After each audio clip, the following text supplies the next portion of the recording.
চট্টগ্রামে বিআরটিসির 4টি বাসে আগুন দিতে 4 লাখ টাকায় চুক্তিবদ্ধ হন এক লেগুনা চালক। সিসি ক্যামেরার ফুটেজ দেখে পুলিশ লেগুনা চালক সোহেল রানাকে গত সোমবার সকালে গ্রেফতার করে। তার কাছ থেকে পাওয়া তথ্যের ভিত্তিতে নগরীর বায়েজিদ বোস্তামি থানা শ্রমিক লীগের সভাপতি দিদারুল আলমকে গ্রেফতার করা হয় পরদিন সন্ধ্যায়। মঙ্গলবার বিকেলে চট্টগ্রামের জুডিশিয়াল ম্যাজিস্ট্রেট আওলাদ হোসেন মোহাম্মদ জুনায়েদের আদালতে স্বীকারোক্তিমূলক জবানবন্দি দেন সোহেল। আদালত সূত্র জানায়, জবানবন্দিতে সোহেল বলেন, শ্রমিক লীগ নেতা দিদারুলের নির্দেশেই বিআরটিসির বাসে আগুন দেন তিনি। তাকে 4 লাখ টাকা দেওয়ার কথা ছিল, অগ্রিম হিসেবে পান 500 টাকা।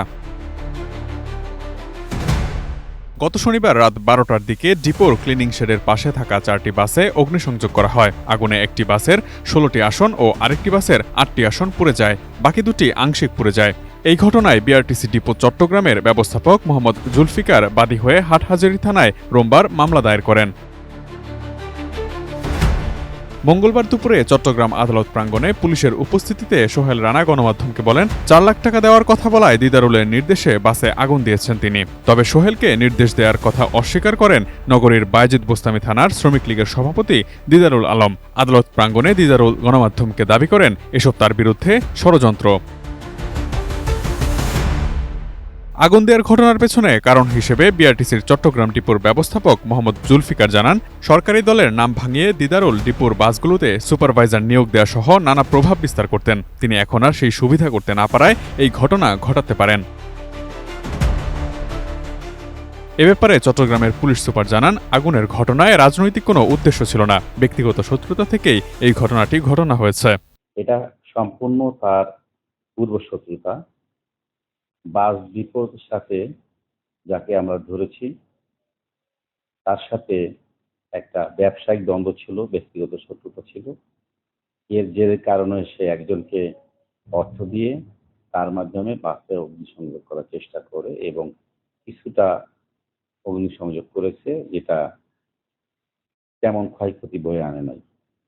আমরা যে অগ্নিসংযোগ করেছে তাকে আমরা গ্রেফতার করেছি এবং যে তাকে মদত দিয়েছে বা অর্থ দিয়েছে তাকে আমরা গ্রেফতার করেছি। এটির সাথে কোনো রাজনৈতিক সম্পৃক্ততা নাই। এটা যেহেতু তার পূর্ববর্ত শত্রুতা, এটা হচ্ছে রেগুলার ক্রাইম। এই রেগুলার ক্রাইম অনুযায়ী তাকে আমরা ধরেছি। রাষ্ট্রীয় সম্পদ যারা বিনাশ করবে, জনমনে ভীতি সৃষ্টি করবে এবং দেশের ক্ষতি সাধন করবে, সবাই ব্যাপারে আমরা তৎপর। আপনি জানেন, ইতিমধ্যে চট্টগ্রাম জেলা পুলিশের চিরুনি অভিযান অব্যাহত আছে। আমরা বিভিন্ন থানা এলাকা থেকে নাশকতার সাথে সম্পৃক্ত অথবা নাশকতা কর্মকাণ্ডের কারণে দেশের বিভিন্ন জায়গায় তারা গিয়েছিল, তাদেরকে অনেকে আমরা গ্রেফতার করেছি। ডিপোর সিসি ক্যামেরায় দেখা গেছে, কালো শার্ট ও লুঙ্গি পরা এক যুবক আগুন ধরিয়ে দিয়েছে বাসগুলোতে। পরিচয় শনাক্ত করে সোমবার নগরীর বায়েজিদ বোস্তামি এলাকা থেকে এই যুবককে গ্রেফতার করে পুলিশ। তার বাসা থেকে কালো শার্ট ও লুঙ্গিও আলামত হিসেবে জব্দ করে পুলিশ। সরকারদলীয় লোক হয়েও সরকারি বাসে আগুন দেওয়ার ঘটনায় বিব্রত দলের শীর্ষ নেতারাও। তবে তার এই কর্মকাণ্ডের দায় নিচ্ছে না সংগঠন। এদিকে পুলিশ জানায়, দিদারুলের বিরুদ্ধে খুনের মামলাও রয়েছে।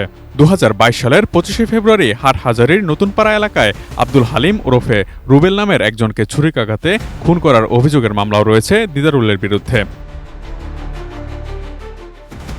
Imtiaz Alam, news desk, ATN news.